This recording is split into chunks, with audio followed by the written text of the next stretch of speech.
ತುಂಬ ಜನ ಹೇಳ್ತಾರೆ, ಅಂದರೆ ಹಿಂಗೆ ಯೋಚನೆ ಮಾಡುವಾಗ ಮನುಷ್ಯ ಗಾಲಿಯನ್ನು ಏನು ಕಂಡು ಹಿಡಿದ್ನಲ್ಲ ಅದು ಟರ್ನಿಂಗ್ ಪಾಯಿಂಟ್, ಮನುಷ್ಯ ಕುಲದ ಟರ್ನಿಂಗ್ ಪಾಯಿಂಟ್ ಅಂತ.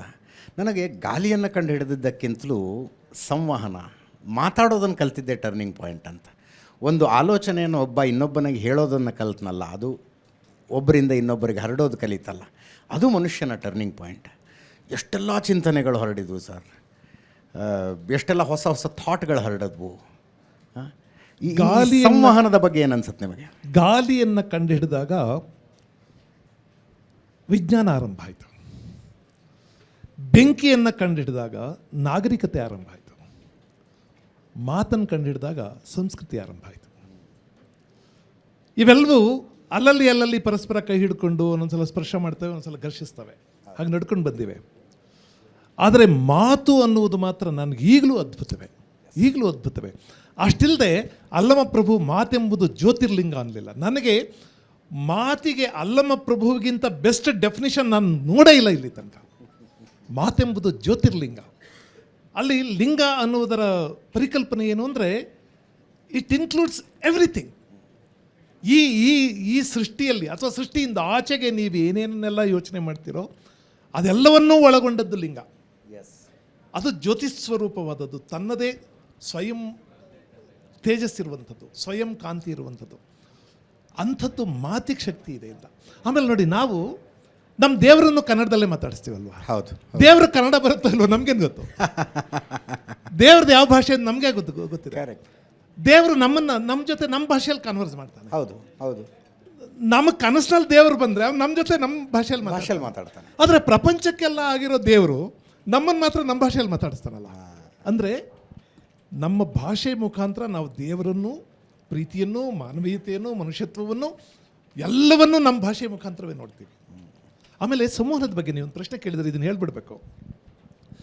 ನಮ್ಮಲ್ಲಿ ವಾಟ್ ಈಸ್ ಅ ಲ್ಯಾಂಗ್ವೇಜ್ ಅಂತ ಒಂದು ಭಾಳ ಹಳೆಯ ಪ್ರಶ್ನೆ. ಅದಕ್ಕೆ ಉತ್ತರ ಏನು ಅಂದರೆ, language is a system of arbitrary vocal symbols by which people of a society act and react ಅಂತ ಒಂದು ಡೆಫಿನೇಷನ್ ಇದೆ. ಅದರ ಮೂಲ ಆಶಯ ಏನು ಅಂದರೆ, ಭಾಷೆ ಇರೋದು ಸಂವಹನಕ್ಕೆ ಅಂತ.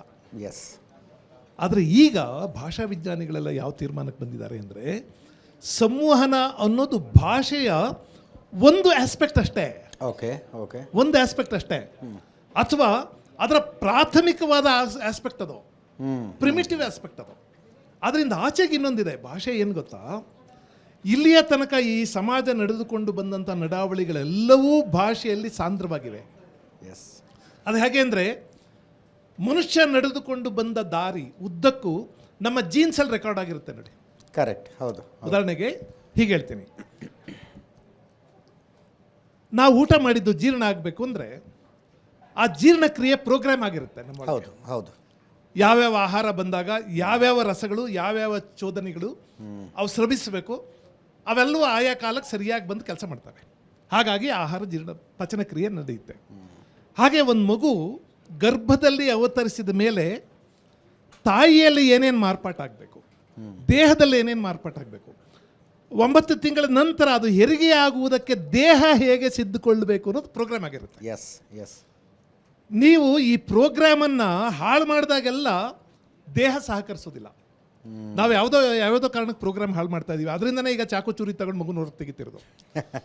ಇಲ್ಲ, ನಾವು ಅದನ್ನು ಡಿಸ್ರಪ್ಟ್ ಮಾಡದೆ ಹೋಗಿದ್ದಿದ್ರೆ ಲಕ್ಷಾಂತರ ವರ್ಷಗಳ ಕಾಲ ಮನುಷ್ಯ ದೇಹಕ್ಕೆ, ಸ್ತ್ರೀ ದೇಹಕ್ಕೆ ಮಗುವನ್ನು ಹೆರಿಗೆ ಮಾಡಿ ಗೊತ್ತು, ಮಗುವನ್ನು ಹೆತ್ತು ಗೊತ್ತು, ಅದು ಪ್ರೋಗ್ರಾಮ್ ಆಗಿದೆ.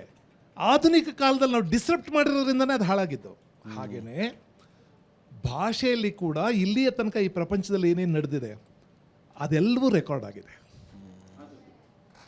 ಕನ್ನಡ ನಮಗೆ ಹೇಗೆ ಅಂದರೆ, ನನಗಿರುವ ವಿವೇಕ, ನನಗಿರೋ ಬುದ್ಧಿ, ನನಗಿರೋ ಸಮಯ ಜ್ಞಾನ, ನನಗಿರೋ ಉಚಿತಾನುಚಿತ ವಿವೇಕ, ಇವೆಲ್ಲವನ್ನೂ ನನಗೆ ಕಲಿಸಿದ್ದು ಕನ್ನಡ ಭಾಷೆಯೇ. ಯಾಕೆಂದರೆ ಕನ್ನಡ ಭಾಷೆಯಲ್ಲೇ ಸಿಗೋದು ನನಗದೆಲ್ಲ. ನಮ್ಮ ಕವಿಗಳು, ಕಲಾವಿದರು, ಹಿರಿಯರು, ಜ್ಞಾನಿಗಳು, ಜನಪದರು ಇವರೆಲ್ಲರೂ ಕೊಡ್ತಾರೆ. ನಾನು ಸಾಲುಮರದ ತಿಮ್ಮಕ್ಕನಿಗೆ ಒಂದು ಸಲ ಕೇಳಿದೆ, ಆಯಮ್ಮಂಗೆ ಪದ್ಮಶ್ರೀ ಕೊಟ್ಟಾಗ ಆ ತಾಯಿ ರಾಷ್ಟ್ರಪತಿಗೆ ಆಶೀರ್ವಾದ ಮಾಡಿಬಿಟ್ರು. ಹೌದು, ನೋಡಿದ್ದೀವಿ ಅದನ್ನೆಲ್ಲ. ಈ ಪ್ರೋಟೋಕಾಲ್ ಇದೆಲ್ಲ ಪರ್ಮಿಟ್ ಮಾಡಲ್ಲ ಅಲ್ವಾ? ರಾಷ್ಟ್ರಪತಿಗೆ ಆಶೀರ್ವಾದ ಮಾಡೋಕ್ಕಾಗತ್ತಾ? ರಾಷ್ಟ್ರಪತಿಗೆ ಆಶೀರ್ವಾದ ಮಾಡಿಬಿಟ್ಲು. ನಾನು ರಾಷ್ಟ್ರಪತಿಗೆ ಆಶೀರ್ವಾದ ಮಾಡ್ದಲ್ಲ, ಅಲ್ಲಿ ಯಾರು ಏನು ಅಂದಿಲ್ವಾ ಅಪ್ಪ ಒಳ್ಳೆ ಮಾತಾಡೋಕ್ಕೆ ಯಾರಾದ್ರೇನು ಅಂತ. ಎಷ್ಟು ಸಿಂಪಲ್ ನೋಡಿ ಥಿಯರಿ ಅದು. ಒಳ್ಳೆ ಮಾತಾಡೋಕ್ಕೆ ಯಾರಾದ್ರೇನು. ನಾನು ಏನಂತ ಆಶೀರ್ವಾದ ಮಾಡಿದೆ ಅಂದರೆ, ರಾಷ್ಟ್ರಪತಿ ಕನ್ನಡ ಗೊತ್ತಾ, ಅಲ್ಲಿರೋರು ಗೊತ್ತಾ ಗೊತ್ತಿಲ್ವಾ ಗೊತ್ತಿಲ್ಲ, ಆದರೆ ಆಯಮ್ಮ ಹೇಳಿದ್ದು ಸತ್ವಂತನಾಗಿ ಶೀಲವಂತನಾಗಿ ತಾಯಿಗೆ ಒಳ್ಳೆ ಮಗನಾಗಿ ಊರಿಗೊಬ್ಬ ಒಳ್ಳೆ ಜನವಾಗಿ 4 ಜನಕ್ಕೆ ಒಳ್ಳೇದು ಮಾಡ್ಕೊಂಡು ನತ್ತಿಗೆ ತಂಪಾಗಿ ಬದುಕಪ್ಪ ಅಂತ ಹೇಳ್ಬಿಟ್ಟು ಬಂದೆ. ಅದು ರಾಷ್ಟ್ರಪತಿಯವ್ರಿಗೆ ಗೊತ್ತಾಯ್ತಾ ಬೇರೆಯವ್ರಿಗೆ ಗೊತ್ತಾಯ್ತಾ ಅದೆಲ್ಲ ಮುಖ್ಯ ಅಲ್ಲ. ಹೇಳುವಾಗ ಇವರ ಇಲ್ಲಿ ಪ್ರೋಗ್ರಾಮ್ ಆಗಿರೋದು ಅದು. ಇಲ್ಲಿ ಪ್ರೋಗ್ರಾಮ್ ಆಗಿರೋದು. ಅದರಿಂದ ಭಾಷೆ ಅನ್ನೋದು ನಮ್ಮ ಒಳಗಿನ ಒಂದು ಪ್ರೋಗ್ರಾಮ್ ಅದು. ನಮ್ಮೆಲ್ಲ ಹಿರಿಯರು ನಾವು ವಚನ ಸಾಹಿತ್ಯ, ದಾಸ ಸಾಹಿತ್ಯ, ಆಳಗನ್ನಡ ಸಾಹಿತ್ಯ ಏನೋ ಓದಿದ್ದೀವಿ, ಬೀದಿಯಲ್ಲಿ ಏನೋ ಅನುಭವ ಪಡೆದಿದ್ದೀವಿ, ಮಾರುಕಟ್ಟೆಯಲ್ಲಿ ಏನೋ ಅನುಭವ ಪಡೆದಿದ್ದೀವಿ, ನಮ್ಮ ಬೇಸಾಯ ಮಾಡೋ ಜಮೀನಲ್ಲಿ ಗದ್ದೆಯಲ್ಲಿ ತೋಟದಲ್ಲಿ ಏನೋ ಅನುಭವ. ಇವೆಲ್ಲವೂ ನಮ್ಮೊಳಗೆ ಸಾಂದ್ರವಾಗಿ ಭಾಷಾ ರೂಪದಲ್ಲಿ ಡಿಜಿಟಲೈಸ್ ಆಗಿರ್ತವೆ, ಪ್ರೋಗ್ರಾಮ್ ಆಗಿರ್ತವೆ. ಸೊ ಅದರಿಂದ ಭಾಷೆಗೆ ಸಂವಹನ ಅನ್ನೋದು ಒಂದು ಆಸ್ಪೆಕ್ಟ್. ಇನ್ನು ಉಳಿದದ್ದು ಭಾಷೆ ಕೊಡುವ ಜ್ಞಾನ ಇದೆಯಲ್ಲ ಅದು ಬಹಳ ದೊಡ್ಡದು. ಕನ್ನಡವೇ ಕೊಡೋ ಜ್ಞಾನ ಇದೆಯಲ್ಲ ಅದು ಬಹಳ ದೊಡ್ಡದು. ಅದರಿಂದ ನನಗೆ ಭಾಳ ಸಲ ಅನಿಸುತ್ತೆ ಕನ್ನಡ ಅನ್ನೋದು ಐ ಸ್ವೇರ್ ಒಂದು ಬಹಳ ದೊಡ್ಡ ಶಕ್ತಿ. ನಾವೆಲ್ಲ ಹುಲುಮಾನವರು, ನಾವು ಯಾವ ಭಾಳ ದೊಡ್ಡ ಬ್ಯಾಕ್ಗ್ರೌಂಡ್ ಇಟ್ಕೊಂಡು ಬಂದವರಲ್ಲ. ಆದರೆ ನನ್ನಂಥವನನ್ನು ಕನ್ನಡ ನಾಡು ಇವನು ಅಂತ ಗುರ್ತಿಸೋಂಗೆ ಮಾಡಿದೆ ಅಂದರೆ ಆ ಭಾಷೆಗೆ ಎಂಥ ಶಕ್ತಿ ಇದೆ ಅಂತ ನನಗೆ ಅಚ್ಚರಿ ಅಂತ ಅನಿಸುತ್ತೆ. ಈ